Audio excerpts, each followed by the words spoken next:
आइए शुरुआत करने जा रहा हूं आज की पहली बड़ी खबर से, और पहली बड़ी खबर है नीतीश कुमार को धमकी मिली। नीतीश को पाकिस्तानी डॉन ने धमकी दी है। आपको याद होगा नीतीश कुमार की एक तस्वीर बहुत वायरल हुई थी। ये वो तस्वीर जहां एक डॉक्टर का नीतीश कुमार ने नियुक्ति पत्र देते वक्त हिजाब खींच दिया था, और इस तस्वीर पर बवाल इस कदर बढ़ गया है कि यह तस्वीर पाकिस्तान तक में देखी गई, पाकिस्तान पहुंच गई ये तस्वीर, और पाकिस्तान में नीतीश कुमार को हिजाब खींचते देखा गया। नीतीश के हिजाब वाले एक्शन पर देश में भी विरोध प्रदर्शन हो रहा है। तस्वीर देखिए, यह तस्वीर आई है अहमदाबाद से। अहमदाबाद में नीतीश के खिलाफ प्रदर्शन हुआ।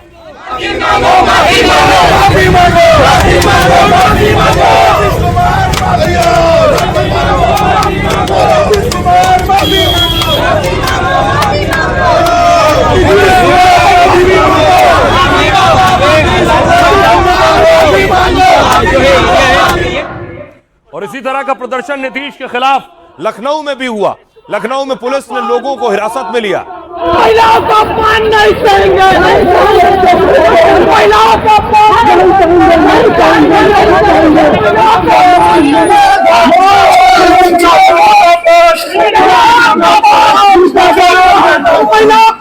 नहीं सहेंगे,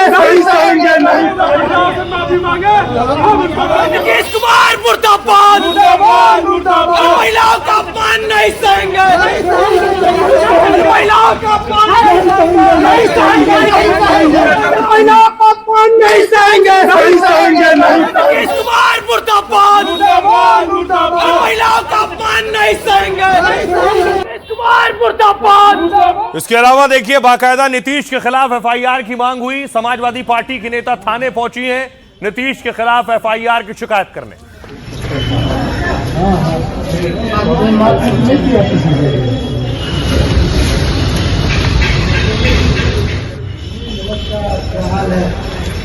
तो नीतीश कुमार के खिलाफ 2 जगह एफआईआर की तैयारी है।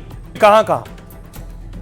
सबसे पहले देखिए, नीतीश कुमार के खिलाफ शायर मुनव्वर राणा की बेटी थाने पहुंच गई शिकायत दर्ज कराने। सुमैया राणा ने कैसरबाग थाने में एफआईआर दर्ज कराने की शिकायत की है। सुमैया ने बीएनएस की धारा 74 के तहत केस दर्ज करने की लिखित मांग की है। बीएनएस की 74 मतलब किसी महिला की मर्यादा भंग करने के आरोप में लगती है। यह गैर जमानती अपराध है और इसमें कड़ी सजा का प्रावधान है। इस मामले में 1 से 5 साल तक की जेल और जुर्माने का प्रावधान है।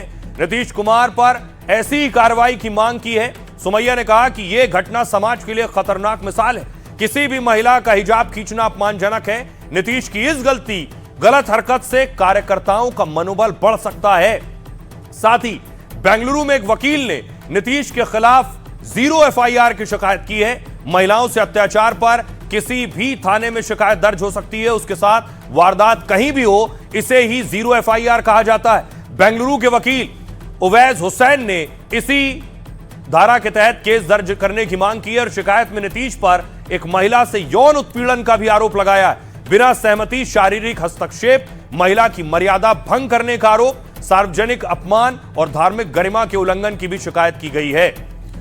सुनिए जरा क्या कुछ कह रही है मुनव्वर राणा की बेटी और समाजवादी पार्टी की नेता सुमैया राणा। देखिए, सोशल मीडिया के माध्यम से एक वीडियो बहुत ही अजीबगरीब बिहार के मुख्यमंत्री नीतीश कुमार जी की वायरल हो रही थी, जिसमें उन्होंने एक हिजाबी महिला का ऐसे करके उसको नीचे किया, जबकि वो चेहरा ढकी हुई थी।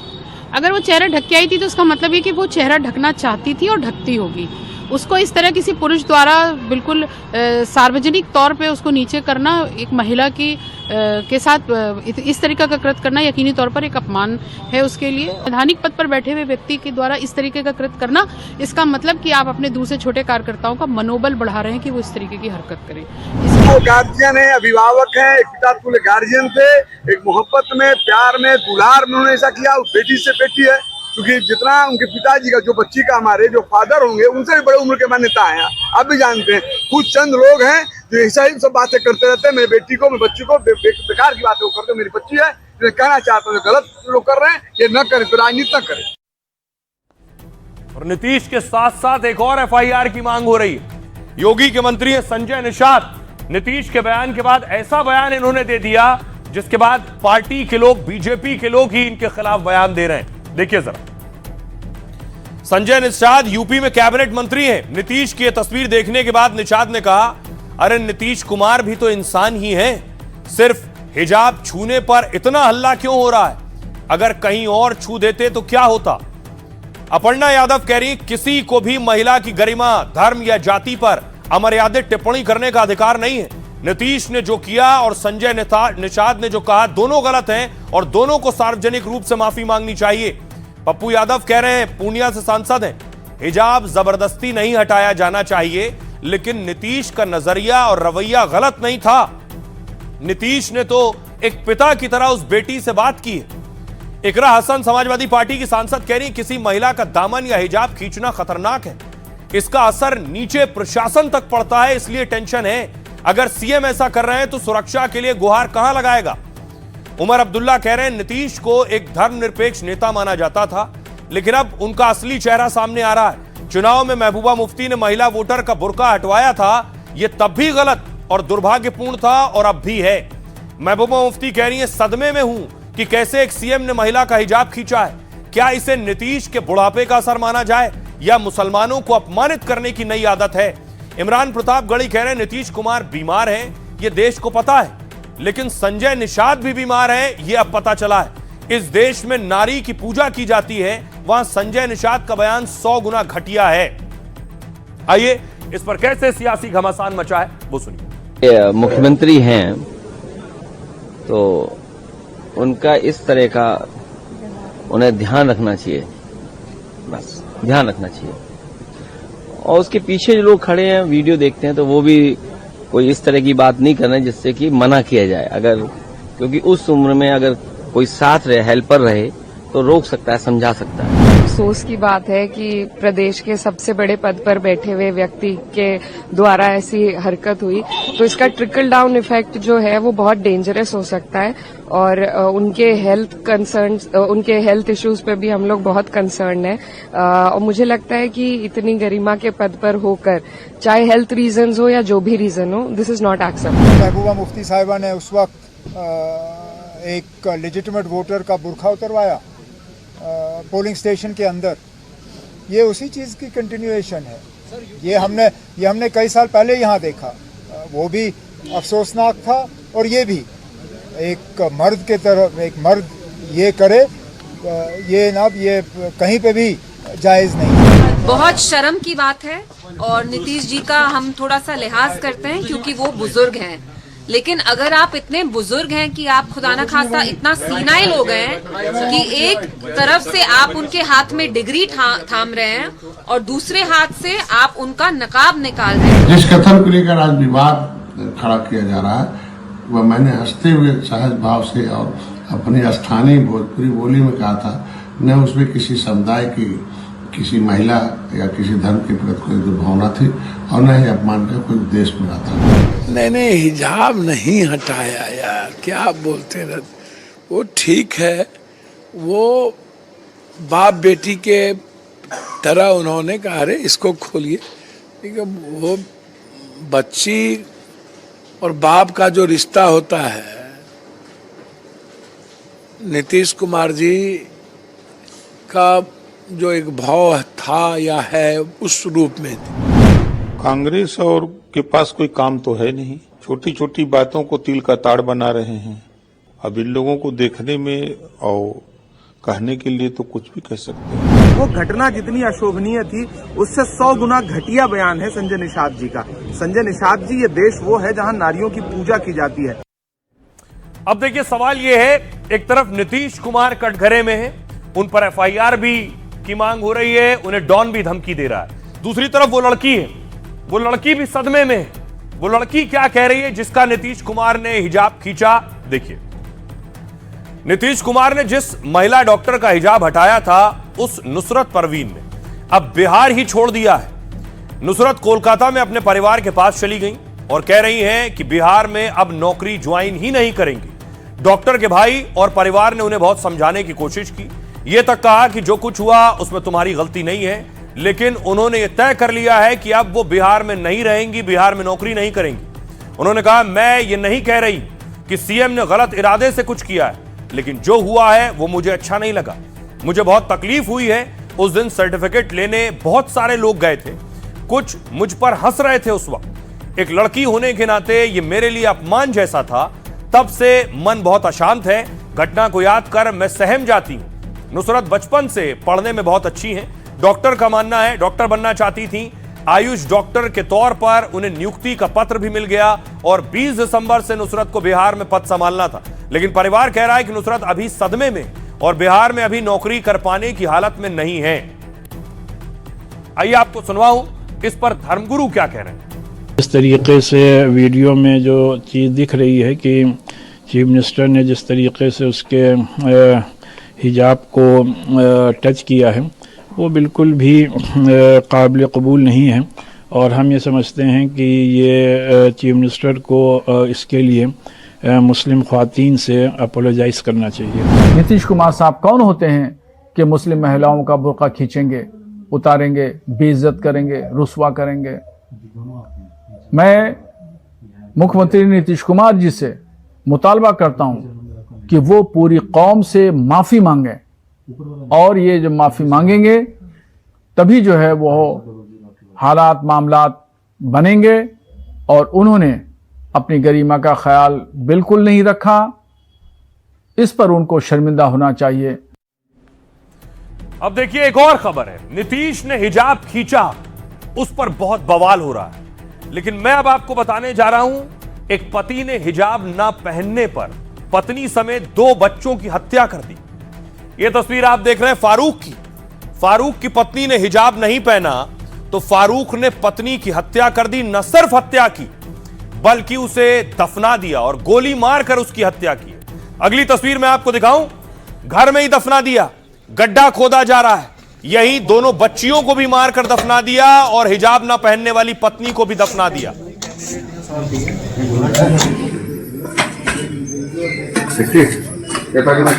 उसके बाद देखिए मौके पर पुलिस पहुंची है। पुलिस ने खुदाई शुरू की है, मजदूरों को बुलाया फावड़ा लेकर और मजदूरों ने कई घंटों की मशक्कत के बाद यह गड्ढा खोदा।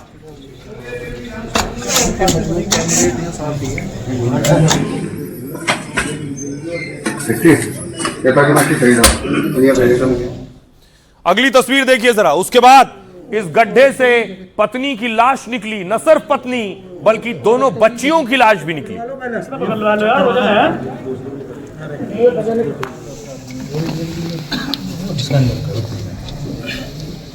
सिर्फ हिजाब ना पहनने पर पत्नी की हत्या कर दी थी।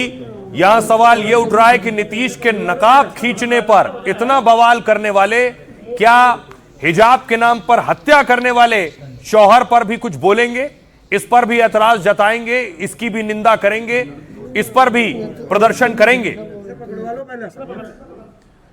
अब देखिए अगली तस्वीर। ये आप देख रहे हैं पत्नी और दोनों बच्चियां, तीनों की हत्या कर दी इस शख्स ने। इसने तमंचा खरीदा और वो तमंचे भी पुलिस ने इससे बरामद कर लिए।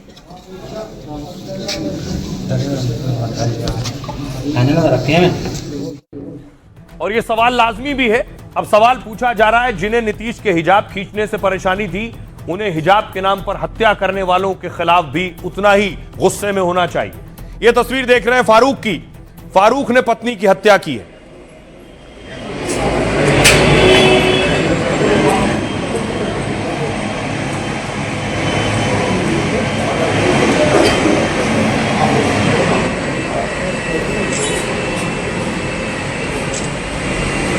फारूक को पुलिस ने गिरफ्तार कर लिया है। अब आपको बताता हूं पूरी कहानी क्या है। बुर्का ना पहनने पर इस शख्स ने पत्नी का मर्डर कर दिया। बुर्के की वजह से उसने अपनी 2 बेटियों की भी, मासूम बच्चियों की भी हत्या कर दी। तीनों शवों को आंगन में सेप्टिक टैंक में दफना दिया है। उसके बाद दिल दहला देने वाली यह वारदात उत्तर प्रदेश के शामली में हुई। फारूक पत्नी और बेटियों को इस्लामिक रीति रिवाज का हवाला देता था और उन पर हर वक्त पर्दे में रहने का दबाव डालता था, लेकिन पत्नी और बेटियां अक्सर बुर्का पहने बिना घर से निकलती थी। फारूक इससे बहुत नाराज था, इसे अपनी सामाजिक बेइज्जती मानने लगा। पत्नी बेटियों को रास्ते से हटाने का प्लान बनाने लगा। फारूक ने कैराना से अवैध तमंचा और कारतूस खरीदे। घर के आंगन में उसने सेप्टिक टैंक के लिए गड्ढा खुदवाया, फिर पत्नी और बड़ी बेटी की गोली मारकर हत्या की। इसके बाद दूसरी बेटी की भी गला घोंट कर जान ले ली। घर के आंगन में ही उसने तीनों शव दफना दिए और बाकी बचे परिवार को लेकर दूसरी जगह चला गया। 10 दिन तक जब परिवार को बहू और पोतियों का पता नहीं लगा तो पुलिस को जानकारी दी गई। खौफनाक कत्ल का खुलासा उसके बाद हुआ है। अब आपको दिखाऊं मैं, फारूक से पत्रकारों ने सवाल पूछा कि उसने ऐसा क्यों किया है, तो वो उसके पास कोई जवाब नहीं है। कैसे उसने हत्या की है पत्नी और बच्चियों की। क्यों किया है सब उन्होंने? तो जी क्यों किया है सब उन्होंने? ऐसी क्या मजबूरी आई थी जो आपने ऐसा इतना बड़ा कदम उठाया? जी घर का मसला बैठ कर भी तो सुलझाया जा सका था। ऐसा क्या घर का मसला था जो बीवी भी दोनों बच्चे, इन बच्चों का क्या दोस्त था, बीवी मार दी? तो झगड़ा तुम्हारा पत्नी के साथ हो सकता था, तो बच्चे थे छोटे छोटे, उन्हें गोदी में भी खिलाया होगा, पाला भी होगा, रोटी भी उनके लिए कर रहा था, कमाता रहा। आवाज नहीं निकल रही क्या आपने? गलत किया नहीं किया है? तो जी क्यों किया है सब तुमने? अब देखिए जरा, नकाब और हिजाब के नाम पर हत्या पर मुस्लिम धर्मगुरु क्या कह रहे हैं, क्या उतने ही गुस्से में है वो? सुनिए। इस्लाम में बुर्का न पहनने पर कत्ल जायज़ नहीं है। जिसने भी ये हरकत की है वो इस्लाम के ख़िलाफ़ की है, अपने जुनून में, अपने गुस्से में की है। इस्लाम का उससे कोई लेना देना नहीं है। ये लोग इस्लाम को बदनाम करने वाले हैं। मुसलमान जो भी काम करता है ज़रूरी नहीं कि इस्लाम के मुताबिक हो, इस्लाम के बताए हुए तरीके पर हो। ऐसे लोग तालिबानी मानसिकता के लोग हैं। जिस तरीके से तालिबान में ये सब हो रहा है, जिस तरीके से पाकिस्तान में ये सब हो रहा है, उसी तरीके से हमारे हिंदुस्तान में ये कल्चर डेवलप हो रहा है। अगर उत्तर प्रदेश सरकार और केंद्र सरकार ने इसको पर कड़ी कार्रवाई नहीं की तो हालात नागुफ्ता बे हो सकते हैं। लिहाजा वक्त से पहले इन हालात को रोकना बहुत जरूरी है। तो मौलाना कह रहे हैं कि ऐसे लोगों पर भी एक्शन हो और ऐसे लोगों के दिमाग में इस तरह की ज़हनियत, मानसिकता पैदा करने वालों पर भी कार्रवाई हो। लेकिन इस हिजाब की लड़ाई के बीच देखिए, आपको जॉर्डन लिए चलता हूं, जहां 90% से ज्यादा आबादी मुसलमानों की है, लेकिन जॉर्डन के राजा का रहन सहन देखिए जरा। ये आप देख रहे हैं, प्रधानमंत्री नरेंद्र मोदी जॉर्डन पहुंचे थे। किंग अब्दुल्ला से पीएम मोदी मिले थे जॉर्डन में, उनके पैलेस पहुंचे थे, हुसैनिया पैलेस, यहां मुलाकात हुई, उन्हें गार्ड ऑफ ऑनर दिया गया पीएम मोदी को। ये किंग अब्दुल्ला है, लेकिन किंग अब्दुल्ला मुसलमान हैं और पैगंबर मोहम्मद के वंशज हैं। और उनके परिवार की तस्वीर देखिए, ये पैगंबर मोहम्मद के वंशज हैं। उनके रहन सहन देखिए, जो आधुनिक रहन सहन है उनका। उनके बच्चे विदेश में पढ़े हुए हैं। ये तस्वीर उन सब के लिए नजीर है जो हिजाब पहनने ना पहनने पर जान तक ले रहे हैं या सवाल उठा रहे हैं। हिजाब और बुर्का को बहुत से लोग इस्लाम में जरूरी मानते हैं, लेकिन जॉर्डन के किंग का शाही परिवार इस सोच को तोड़ता है। जॉर्डन का शाही परिवार पैगंबर साहब का 41वां वंशज माना जाता है, लेकिन उनका परिवार बुर्के या हिजाब की बंदिशों में नहीं रहता। किंग अब्दुल्ला मुस्लिमों के पारंपरिक लिबास में भी नजर नहीं आते। वो एक ट्रेंड पायलट हैं, पश्चिमी देशों के नेताओं की तरह रहते हैं, खुद कार चलाते हैं। जॉर्डन में मोदी को अपनी कार में भी साथ ले गए। तो उनकी पत्नी खूबसूरत और फैशनेबल महिलाओं में गिनी जाती हैं। क्वीन रानिया अक्सर पश्चिमी कपड़ों, ट्राउजर, स्कर्ट्स में नजर आती हैं। उनके बाल खुले रहते हैं, बड़े बड़े मंचों पर बेबाकी से अपनी बात रखती हैं। कहती हैं इस्लाम में पर्दा आंखों और सोच का होता है, ना कि कपड़ों का। बेटियां ईमान और सलमा भी मां की तरह आधुनिक लिबास पहनती हैं और सार्वजनिक जीवन में दोनों बिना सिर ढके नजर आती हैं। बड़ी बेटी फाइनेंसर है, छोटी बेटी आर्मी में जेट पायलट है और दोनों बेटे अमेरिका की मशहूर यूनिवर्सिटी से पढ़े हुए हैं। वो इस्लाम को मानते हैं, लेकिन नई तकनीक शिक्षा भी अपनाते हैं और दिखाते हैं कि मॉडर्न होकर भी मुसलमान बना रहा जा सकता है। तो जावेद अख्तर साहब कह रहे हैं चेहरे में ऐसा क्या है जो उसे ढकने की जरूरत है। बहरहाल खबरों में आगे बढ़ते हैं। आज की एक और बड़ी खबर है, कोहरे में रफ्तार पर योगी का ब्रेक। कल मैंने आपको दिखाया था उत्तर प्रदेश और देश के अलग अलग जगहों पर एक्सीडेंट की तस्वीरें आ रही थी कोहरे की वजह से। योगी आदित्यनाथ ने भी ये तस्वीरें देखी जो कल हादसों की तस्वीर आई है और पिछले कई दिनों से बढ़ते कोहरे की वजह से एक के बाद एक हादसे भी हो रहे थे और जाने भी जा रही थी। इसके बाद खुद सीएम योगी आदित्यनाथ ने एक बैठक ली। अगली तस्वीर देखिए जरा, ये अधिकारियों के साथ बैठक ली है। न सिर्फ बैठक ली है बल्कि अधिकारियों को ऑर्डर भी दिया है और ऑर्डर दिया है कि किस तरह हादसों में कमी लाई जाए। तो क्या कुछ करना है ऑफिसर्स को, अब कैसे एक्सीडेंट कम हो? यूपी में घने कोहरे से हादसों के बीच एक्शन में योगी आदित्यनाथ हैं। इन्हें प्रशासन को हाई अलर्ट पर रहने का आदेश दिया। एक्सप्रेसवे और स्टेट हाईवे पर कहा है पेट्रोलिंग बढ़ा दीजिए। ओवर स्पीड और ओवरटेकिंग पर कड़ी कार्रवाई के आदेश दिए। कोहरे में सुरक्षित यात्रा के लिए भी दिशा निर्देश जारी किया गया है, जिसका सख्ती से पालन करना है। कोहरे के दौरान जनता की सुरक्षा में कोई कोताही ना बरती जाए। घने कोहरे के दौरान ट्रैफिक और पुलिस प्रशासन सड़कों पर मुस्तैद रहेगा। हाईवे और शहरों की खराब स्ट्रीट लाइट्स को तुरंत ठीक करवाया जाए। योगी ने कहा सड़कों पर जहां अंधेरा अधिक रहता है वहां जल्द लाइट की व्यवस्था हो। सभी हाईवे और प्रमुख सड़कों पर रिफ्लेक्टर्स और चेतावनी बोर्ड लगाए जाएं, ताकि अगर कम विजिबिलिटी हो तो ड्राइवर सतर्क रह सके। क्रेन एम्बुलेंस 24 घंटे 7 दिन मौजूद रहनी चाहिए। 24 घंटे में यूपी में कई जगहों पर कोहरे की वजह से हादसे हुए हैं। इन हादसों में 25 लोगों की मौत हुई है और 59 लोग घायल हो गए हैं। और आज देश की संसद में भी नितिन गडकरी साहब ने रोड सेफ्टी पर क्या कुछ कहा है वो सुनिए। ये घटना यमुना एक्सप्रेस हाईवे पर हुई है, वो उत्तर प्रदेश सरकार का है, पर मैं ये नहीं कहूंगा। पहले कोई एक्सीडेंट होता तो लोग भाग जाते थे, भाई लफड़े में नहीं पड़ना। तो अब जो भी उसको लेकर हॉस्पिटल पहुंचाएगा उस व्यक्ति को हम राहवीर डिक्लेयर करेंगे और उसको 25,000 रुपए का अवार्ड देंगे। दूसरी बात, वो जो भी हॉस्पिटल में लेके जाएंगे उसको मिनिमम 7 दिन का खर्चा 1.5 लाख रुपए और 7 दिन का जो खर्चा होगा वो जो आएगा वो हम उसको तुरंत NHI के इसमें से हमने उनका इंश्योरेंस करके देने वाले। पर जो राज्य सरकार की 118, 112 ऐसे अलग अलग नंबर रखते हैं, तो अभी हमने उनको कहा एक नंबर रखेंगे। अब देखिए योगी ने सिर्फ एक ऑर्डर नहीं दिया, एक और ऑर्डर आया है उत्तर प्रदेश के किसानों के लिए। किसानों को जब खाद की जरूरत होती है तो वो लाइन लगाते हैं और यहां पर कई बार मारपीट भी होती है, हंगामा और बवाल भी होता है। तो योगी ने इसे दुरुस्त करने के लिए क्या कहा है, देखिए। ये आप देख रहे हैं, मिलावटखोरों के खिलाफ योगी सख्त तेवर दिखा रहे हैं। नकली खाद बेचने वालों के खिलाफ कार्रवाई के आदेश दिए गए। कालाबाजारी करने वालों के खिलाफ रासुका के तहत कार्रवाई की जाएगी। अब अन्नदाता किसानों को समस्या हुई तो कोई बचेगा नहीं। मुख्यमंत्री कार्यालय से हर जिले पर सीधी निगरानी की जाएगी। खाद वितरण में किसी तरह की गड़बड़ी स्वीकार नहीं की जाएगी, योगी ने कहा। डीएम, एडीएम, एसडीएम मैदान में उतरेंगे। खाद दुकानों पर औचक निरीक्षण करने के आदेश दिए गए हैं। यूरिया, पोटाश को तय दरों से ज्यादा पर नहीं बेचा जा सकेगा, यह आदेश सुनिए जरा योगी के डिप्टी ब्रजेश पाठक क्या कह रहे हैं। के आकांक्षा के अनुरूप उस दिशा में हम सब आज चर्चा करने वाले हैं और प्रदेश पूरे राष्ट्र में नंबर 1 के विकसित राज्य के रूप में स्थापित हो रहा है। हमारी जीडीपी में बढ़ोतरी हो रही है और इसके साथ ही साथ प्रदेश के आम जनमानस का आत्मविश्वास बढ़ा है। तो आपको बताया कि योगी ने ऑर्डर दिए हैं। एक तरफ कोहरे और धुंध की वजह से जो एक्सीडेंट हो रहे हैं उस पर।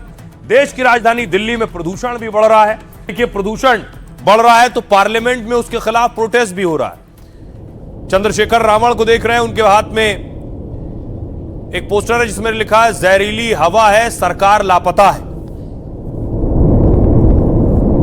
लेकिन पार्लियामेंट में ही प्रदूषण फैलाने को लेकर कहिए या फिर पार्लियामेंट में सिगरेट पीने, ई सिगरेट पीने पर बवाल हुआ है और आरोप लगा है ममता के सांसद कीर्ति आजाद पर। दिल्ली में पहले से प्रदूषण है, संसद में कौन सिगरेट पी सकता है? एक तस्वीर देखिए आई। बीजेपी ने दावा किया है कि ममता के सांसद Kirti Azad e cigarette P रहे हैं, हाथ उठाते हैं, मुंह तक लाते हैं, उनकी मुट्ठी में वो ई सिगरेट है और उसके बाद नीचे ले जाते हैं। दूसरा है, आपकी जितनी साख होगी वैसा पैसा मिले। पटना में हम लोग काम करते पुराने समय में सर, तो बड़ा सवाल दूसरा है। अब देखिए जरा, संसद में सिगरेट पर बवाल शुरू हुआ, कैसे शुरू हुआ और कौन दावा कर रहा है कि कीर्ति आजाद सिगरेट पी रहे हैं। यह तस्वीर आप देख रहे हैं। पिछले हफ्ते संसद में ई सिगरेट पीने पर एक बवाल हुआ। टीएमसी सांसद पर ई सिगरेट पीने का आरोप लगा था। बीजेपी के सांसद अनुराग ठाकुर ने बाकायदा लिखित शिकायत दी। तब शिकायत में सांसद का नाम नहीं बताया था कि कोई सांसद ई सिगरेट तो पी रहा था, लेकिन कौन है नहीं बताया। लेकिन सांसद के खिलाफ कार्रवाई की मांग की गई थी। अब संसद में टीएमसी सांसद के कश लगाते वीडियो सामने आया। टीएमसी सांसद कीर्ति आजाद संसद में ई सिगरेट पीते हुए दिखे। अमित मालवीय ने सोशल मीडिया पर वीडियो पोस्ट करते हुए लिखा, अनुराग ठाकुर ने जिस सांसद के बारे में आरोप लगाया था वो कोई और नहीं, टीएमसी के सांसद कीर्ति आजाद है। उनके जैसे लोगों के लिए नियम कानून मायने नहीं रखते। सदन के अंदर हथेली में ई सिगरेट छिपाना कितनी चौंकाने वाली बात है। मालवीय ने ममता बनर्जी पर से इस पर सफाई मांगी है। और दूसरी बड़ी बात आपको बताऊं कि भारत में ई सिगरेट पूरी तरह से बैन है। 2019 में ई सिगरेट को बैन कर दिया गया था। ई सिगरेट से जुड़ी सभी गतिविधियां गैर कानूनी घोषित हैं। इस कानून में पहली बार अपराध करने पर 1 साल तक की जेल हो सकती है। साथ ही 1 लाख रुपए तक का जुर्माना या फिर दोनों का प्रावधान है। दूसरी बार अपराध करेंगे तो 3 साल तक की जेल हो सकती है। साथ ही 5 लाख रुपए तक का जुर्माना लगाया जा सकता है। संसद में ई सिगरेट पीने का आरोप बेहद गंभीर है, लेकिन इससे तत्काल संसदीय सदस्यता खत्म होने की संभावना कम है। कानून के तहत सांसद को तभी अयोग्य ठहराया जा सकता है जब उसे किसी आपराधिक मामले में दोषी ठहराया जाए, साथ ही उसे 2 साल या फिर उससे ज्यादा की सजा सुनाई जाए। यह है प्रावधान। आइए अब आपको सुनवाता हूं। पहले बीजेपी के सांसद अनुराग ठाकुर ने बताया था कि एक सांसद सिगरेट पीता है, तब कीर्ति आजाद पर शक गया। तब कीर्ति आजाद ने कहा था सबूत है तो दिखाओ। सुनिए। सर, देश भर में ई सिगरेट बैन हो चुकी है, क्या सदन में आपने अलाउ कर दी है? नहीं, कोई मान्य सदस्य को कोई भी सर, टीएमसी के सांसद पी रहे हैं सर टीएमसी के सांसद सर कई दिनों से लगातार बैठ के पी रहे हैं सर। कोई भी मान्य टीएमसी के सांसद पी रहे हैं सर चेक कर नहीं सर, आप चेक करवाइए सर। 1 मिनट व्यवस्था सर, सदन में अगर सिगरेट पीना अलाउ कर दिया है, 1 मिनट प्लीज। उसके लिए मुझे कोई प्रमाण तो देना होगा ना। प्रमाण मेरे पास है नहीं, मुझे मालूम है खाते हैं, लेकिन प्रमाण मेरे पास है नहीं, तो मैं क्या करूं? तो ऐसी परिस्थिति में कोई आदमी, एक जिम्मेवार व्यक्ति को बात करना चाहिए। 0 वार हमारे सभी सांसदों के लिए होता है। वो समय बर्बाद कर रहे थे और अध्यक्ष जी ने उनको लताड़ा। किसने किया? किसी का भी नाम ले लो, किसी का नाम नहीं तो कौन नाम तो लो। मैं भी बोल दूं कि बीजेपी के एमपी 40% लेते हैं, कमीशन खाते हैं ये सरकारी कामों में। तो सर, अमित मालवीय ने पूरा वीडियो ट्वीट किया।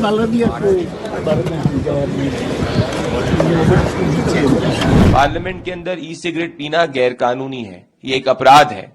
ममता बनर्जी अगर 24 घंटे के अंदर कीर्ति आजाद को सस्पेंड नहीं करती है या उनके खिलाफ कार्रवाई नहीं करती है, तो इससे ये बात स्पष्ट हो जाएगी कि टेम्पल ऑफ डेमोक्रेसी का मजाक उड़ाना, उसके रूल्स का की धज्जियां उड़ाने के पीछे कीर्ति आजाद नहीं परंतु संरक्षण ममता बनर्जी। पार्लियामेंट के भी नॉर्म्स और रूल्स हैं, वैसे भी सिगरेट पब्लिक स्पेस में पीना मना है। ये बात कीर्ति आजाद एक सांसद है, उनको समझ में आनी चाहिए। अगर वह बार बार रूल तोड़ेंगे, नॉर्म्स को अगर बरकरार करेंगे, तो अपेक्षा करते हैं कि जो पार्लियामेंट के जो रूल्स बुक के हिसाब से उनके खिलाफ कार्रवाई होगी और स्पीकर साहब कुछ न कुछ उचित कार्रवाई करेंगे। ये कानून बनाने वाले ही कानून तोड़ने वाले बन गए।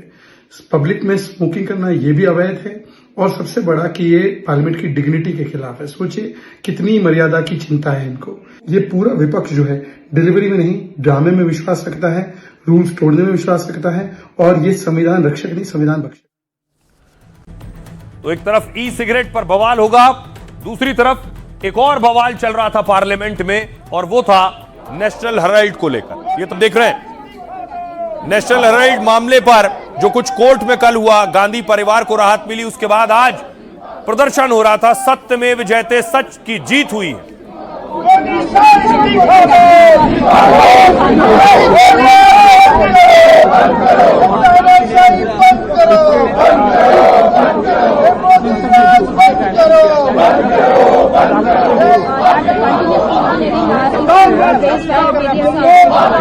अगली तस्वीर मैं आपको दिखाऊं, दिल्ली में भी कांग्रेस पार्टी प्रदर्शन कर रही थी इसी मुद्दे पर कि गांधी परिवार को राहत मिली।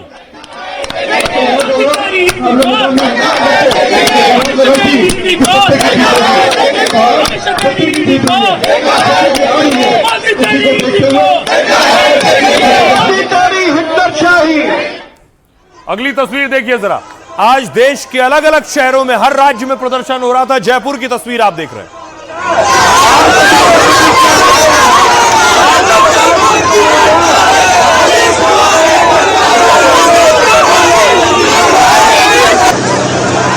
जयपुर के बाद अगली तस्वीर देखिए, मुंबई में भी आज प्रोटेस्ट हो रहा था। कांग्रेस के कार्यकर्ता हर शहर में सड़कों पर उतरे थे।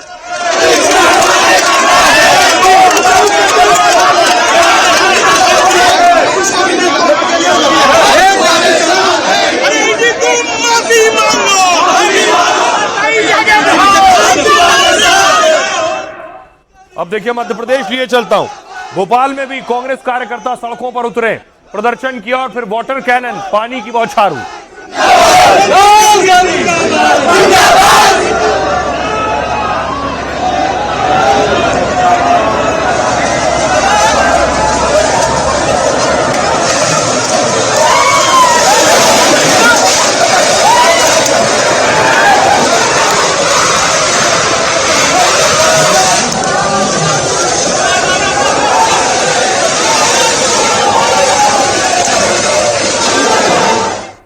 एक और तस्वीर देखिए जरा, यह तस्वीर लखनऊ की है। लखनऊ में भी कार्यकर्ताओं को हिरासत में लिया गया जो प्रदर्शन कर रहे थे।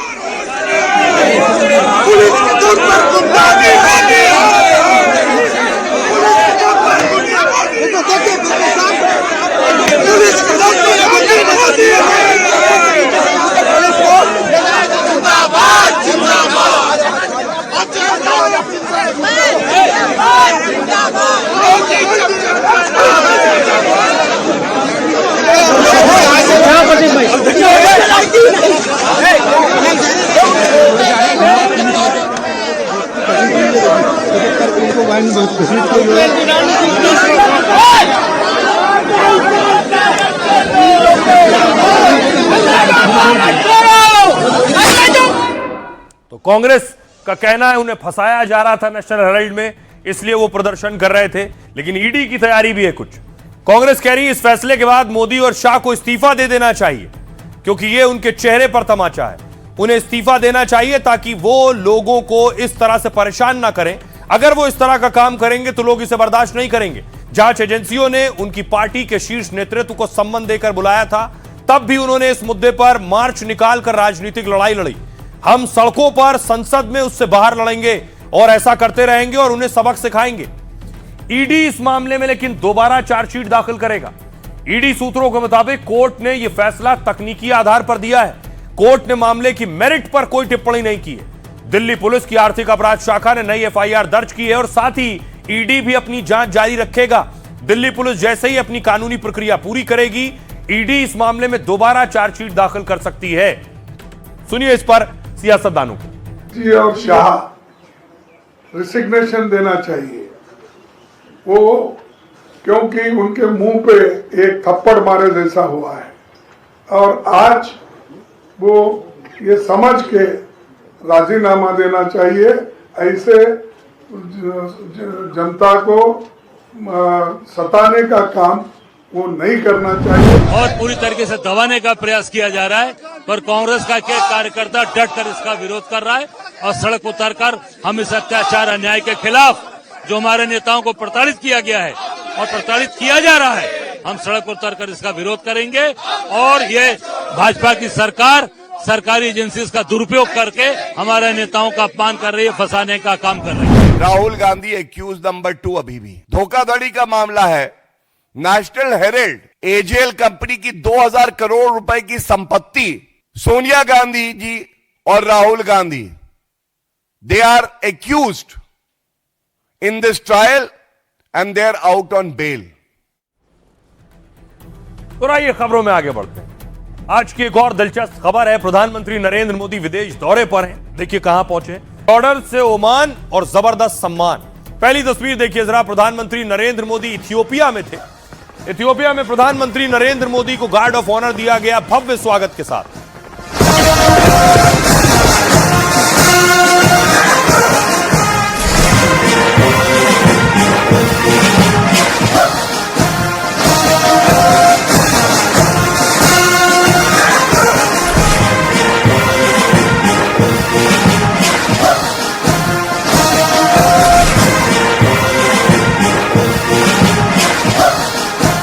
लेकिन एक बहुत दिलचस्प तस्वीर आई जब इथियोपिया में वंदे मातरम की गूंज सुनाई दी। प्रधानमंत्री नरेंद्र मोदी भी खुद को रोक नहीं पाए।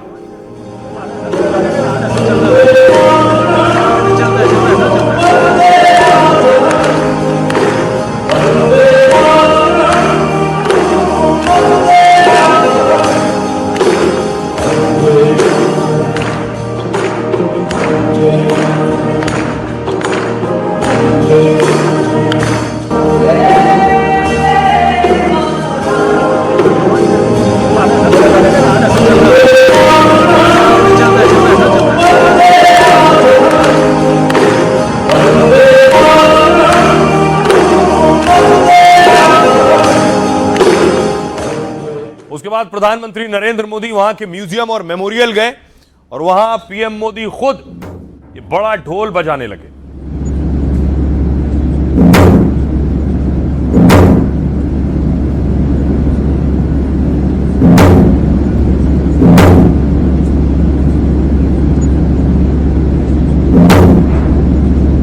फिर प्रधानमंत्री नरेंद्र मोदी इथियोपिया के संसद पहुंचे, जहां उनका भव्य स्वागत हुआ। सांसदों ने खड़े होकर तालियां बजाकर उनका स्वागत किया।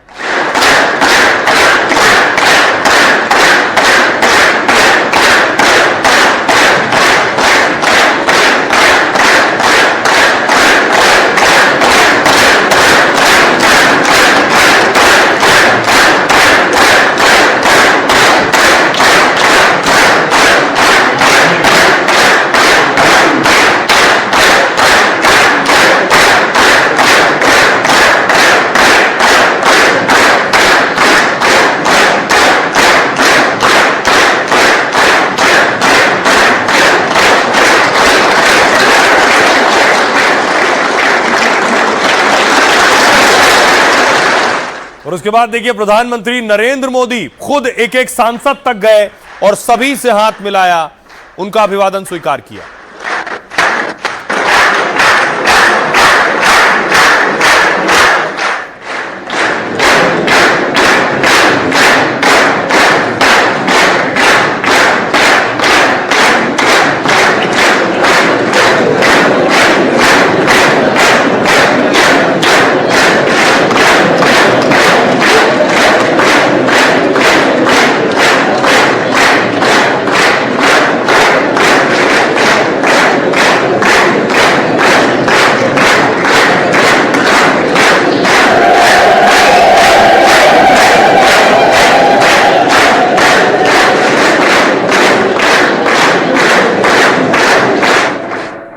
सोचिए प्रधानमंत्री जब पहुंचे तो इथियोपिया के पीएम ने खुद कार ड्राइव की, खुद ड्राइविंग सीट पर बैठे और प्रधानमंत्री नरेंद्र मोदी को अपनी रेंज रोवर में लेकर ड्राइव करते हुए अपने पैलेस तक गए।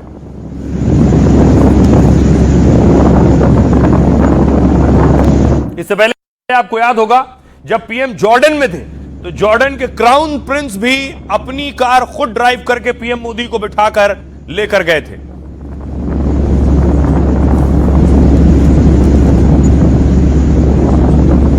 तो अब सवाल यह है, गाड़ियों में बिठाना और राष्ट्र अध्यक्ष खुद उसे ड्राइव करें, इसके पीछे वजह क्या है? इथियोपिया के पीएम कार चलाकर पीएम मोदी को होटल तक लेकर गए। दौरा खत्म होने पर इथियोपिया के पीएम ने पीएम मोदी को एयरपोर्ट छोड़ा। आपको याद होगा जॉर्डन के क्राउन प्रिंस खुद कार चलाकर मोदी को म्यूजियम ले गए थे। यह भी याद होगा कि पुतिन जब भारत आए तो पीएम मोदी ने उन्हें अपनी कार में बिठाया था। पीएम मोदी और रूस के राष्ट्रपति पुतिन ने कार के अंदर एक सेल्फी भी ली। शंघाई सम्मेलन में पुतिन ने पीएम मोदी को अपनी कार में बिठाया था। पिछले कुछ सालों में पीएम मोदी के लिए कार डिप्लोमेसी बढ़ी है। यह मेहमान के प्रति सम्मान और अहमियत का संकेत है। दोनों देशों के बीच प्रगाढ़ संबंधों और भरोसे को भी मजबूत करता है। नेताओं के बीच अनौपचारिक माहौल में बातचीत खुलकर होती है। यह संकेत है कि रिश्ते अब फाइलों और भाषणों तक सीमित नहीं। कार डिप्लोमेसी रिश्तों के व्यक्तिगत स्तर तक पहुंचने का संकेत है। कार की सीट बराबरी और रिश्तों में गहरेपन का एहसास कराती है और यही वजह है प्रधानमंत्री सोचिए इथियोपिया में गए जहां क्रिश्चियन और मुस्लिम आबादी लगभग बराबर है। वहां प्रधानमंत्री नरेंद्र मोदी ने जब वंदे मातरम सुना तो पीएम मोदी ने क्या कहा, सुनिए। इंडिया नेशनल सॉन्ग, भारत का राष्ट्रीय गीत वंदे मातरम और इथियोपिया का राष्ट्रीय गान दोनों ही हमारी भूमि को माता के रूप में संबोधित करते हैं। ये हमें अपनी विरासत, संस्कृति और सुंदरता पर गर्व करने और मातृभूमि की रक्षा करने के लिए प्रेरित करते हैं। और इतना ही नहीं, प्रधानमंत्री को इथियोपिया में जो सम्मान मिला है वो आपने देखा, लेकिन वहां का सर्वोच्च सम्मान, प्रधानमंत्री को उस सर्वोच्च सम्मान से नवाजा गया और दुनिया का 28वां देश है जहां पीएम मोदी को सर्वोच्च सम्मान मिला है, वहां का सबसे बड़ा अवार्ड।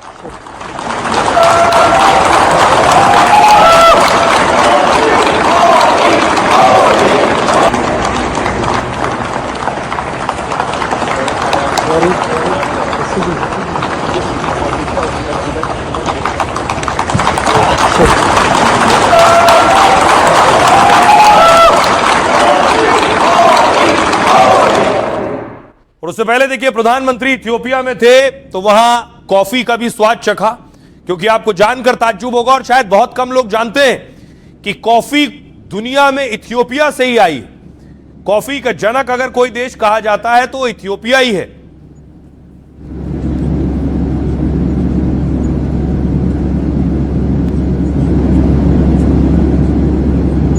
अब देखिए जरा ये जो तस्वीर आप देख रहे हैं, ये इथियोपिया में पीएम मोदी के लिए कॉफी सेरेमनी आयोजित की गई। कॉफी सेरेमनी का आयोजन इथियोपिया के पीएम ने एयरपोर्ट पर किया और इस सेरेमनी की कहानी बेहद दिलचस्प है जो हमें नवीं शताब्दी से जोड़ती है। इथियोपिया में इस कॉफी सेरेमनी को जीवन का उत्सव कहा जाता है। दरअसल इथियोपिया के लिए कॉफी सिर्फ एक पेय पदार्थ नहीं है, उनकी पहचान है। इथियोपिया को कॉफी का बर्थ प्लेस यानी जन्म स्थान माना जाता है। इथियोपिया की लोक कथाओं में कॉफी ऐसे रची बसी है जैसे भारत में गंगा रची बसी है। वहां एक कहावत है, बुना डाबो नऊ, जिसका अर्थ है कॉफी हमारी रोटी है। इथियोपिया में कॉफी पीना मेहमानों को सम्मान देने का तरीका है। Ethiopia coffee ceremony instant coffee के जमाने में ठहराव का प्रतीक है।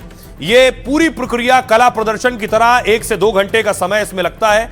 इसे घर की महिलाएं पारंपरिक सफेद पोशाक पहनकर अंजाम देती हैं। कॉफी सेरेमनी की शुरुआत हरी यानी कच्ची कॉफी बीन से होती है। मेहमानों के सामने ही कोयले की अंगीठी पर बीन्स को धोकर भूना जाता है, ये जिसे आप देख रहे हैं। और जैसे जैसे बीन्स का गहरा भूरा रंग होता है, एक नशीली खुशबू हवा में तैरती है। मेजबान पैन को मेहमान के करीब ले जाते हैं ताकि वो सुगंध ले सके उसकी। यह स्वागत का सबसे पहला कदम है जिसे धुआं चखना भी यहां कहा जाता है। भुनी हुई बीन्स लकड़ी की ओखली और मूसल से हाथ से इसे कूटा जाता है। कूटने की लयबद्ध आवाज कॉफी सेरेमनी को संगीतमय बना देती है और इसके बाद कॉफी को सुराहीदार बर्तन में धीरे धीरे पकाया जाता है। कॉफी तैयार होने के बाद उसे सिनी नामक प्यालों में परोसा जाता है जो आप यहां देख रहे हैं। मेहमान को 3 कप कॉफी पीनी होती है और हर कप का अपना महत्व होता है। यह है इसकी खासियत। प्रधानमंत्री नरेंद्र मोदी इसके बाद देखिए इथियोपिया से ओमान के लिए रवाना हुए। यह तस्वीर आप देख रहे हैं, ओमान पहुंचे पीएम मोदी।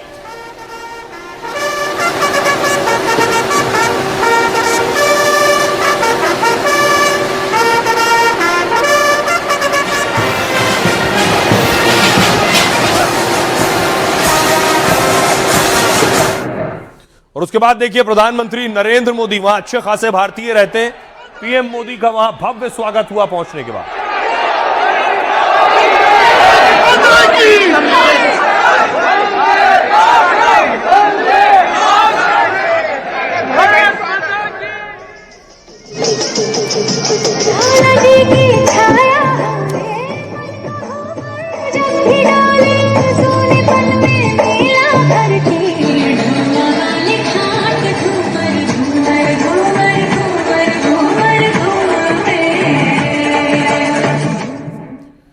और आइए खबरों में आगे बढ़ते हैं। विदेश दौरे से आपको लिए चलता हूं अब आईपीएल के ऑक्शन की तरफ। कल आपको बताया था आईपीएल की नीलामी हुई, लेकिन उसमें एक बड़े सियासतदान और सांसद का बेटा भी है।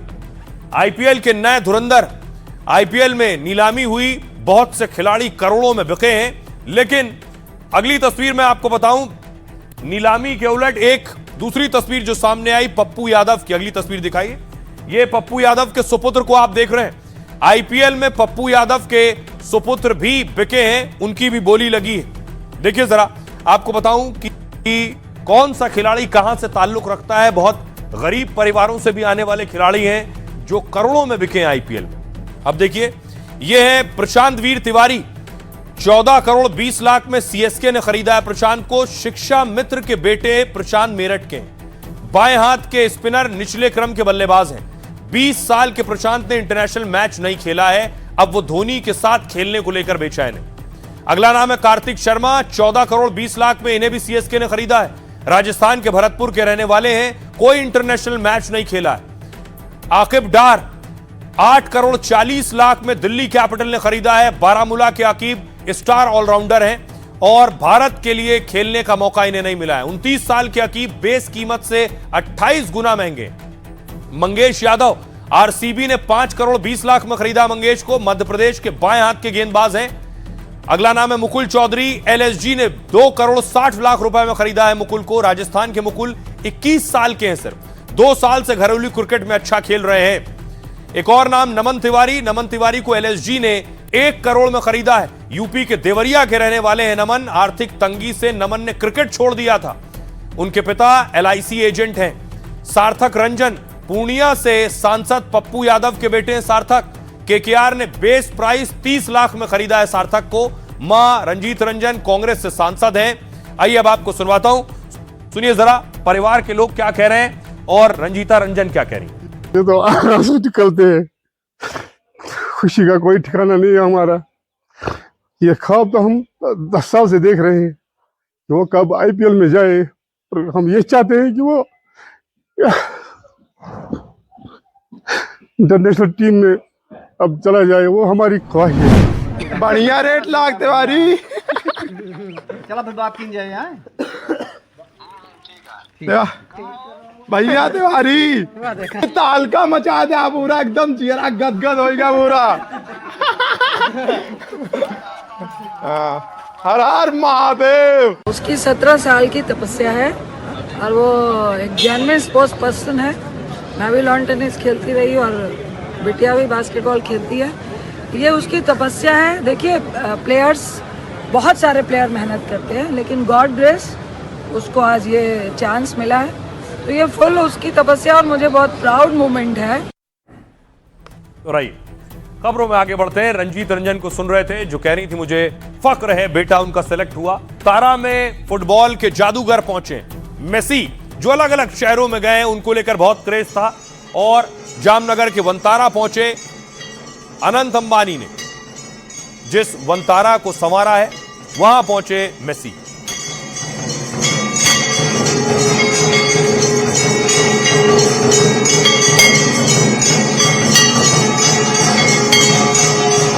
पूजा अर्चना की मेसी ने वहां जाकर।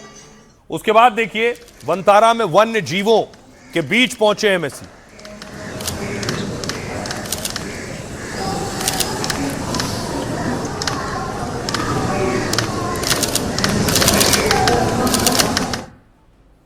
ये तस्वीरें आपने देखी मेसी की। और एक और तस्वीर, मेसी फुटबॉल खेलते भी नजर आए वंतारा में, उन्हें फुटबॉल दी गई वहां।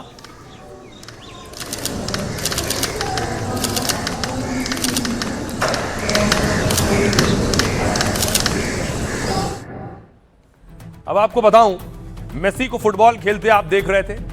मेसी अपने पांव से ही गोल दागते हैं। उनका पांव कितना महंगा और कीमती है ये देखिए जरा। जादुई पैर की कीमत जानकर लोगों के होश उड़ गए। लियोनेल मेसी फुटबॉल की दुनिया के बेताज बादशाह हैं, लेकिन उन्हें लेकर एक चौंकाने वाला खुलासा सामने आया है। दावा है उनके एक पैर की कीमत कई देश की जीडीपी से ज्यादा है। दरअसल उन्होंने सबसे महंगी इंश्योरेंस पॉलिसी में से एक ले रखी है। फुटबॉलर के बाएं पैर का बीमा करीब $900 मिलियन का है। भारतीय रुपयों में यह पैसा 7,000 करोड़ रुपए से भी ज्यादा है। 7,000 करोड़। यह पैसा डोमिनिका की 6,000 करोड़ अर्थव्यवस्था से भी ज्यादा है। दुनिया के कई और छोटे मुल्कों की जीडीपी भी इस रकम से कम है।